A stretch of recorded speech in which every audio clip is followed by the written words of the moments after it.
making feature films, is it because this new person that you had decided that he didn't want to use this particular talent, that he wanted to use some other kinds of talents to make these reality movies? Well, yes and no. Well, even if it's partially yes, you're stuck. Okay, well, let me clarify what I'm saying, okay? Okay. First of all, I do agree with you. Kylie is not an airhead by any means whatsoever.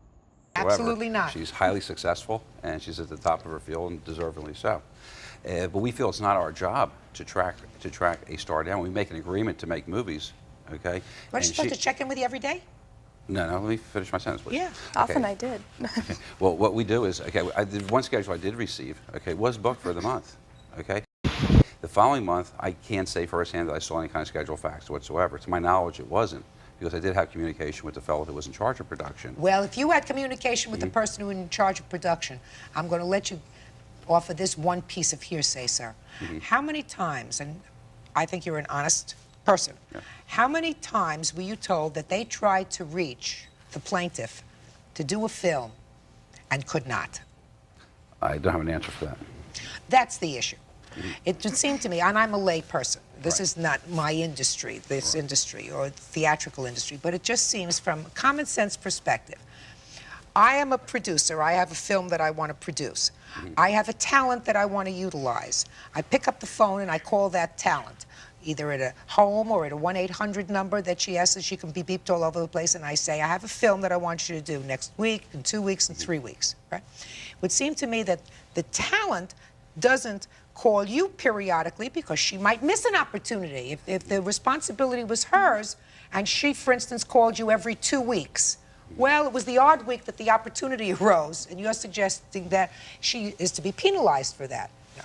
It's the person who is producing these films who picks up the phone and says, I got a film, want you to do it, can you do it? And you can't tell me that anybody called her and said that, with the exception of this one time, the end of the contract. Am I correct? Well, not since the beginning of the contract, also. Well, I believe her. Can I read you something? Sure. I brought along some of the magazines that covered the whole signing of the contract girls to Sin City.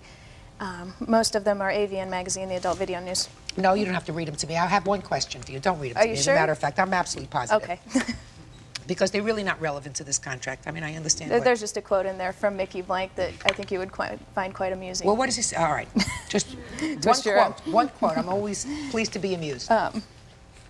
It's called Ashley and Ireland Take Up Residence in Sin City. Mickey Blank, the general manager and self-described honcho of Sin City, couldn't be happier.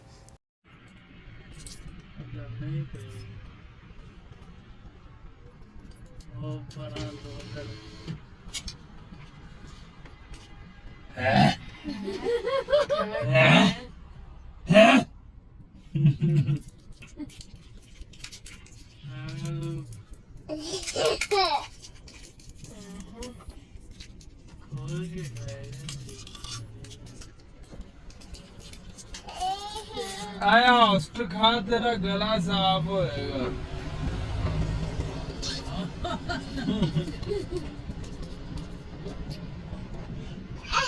आज की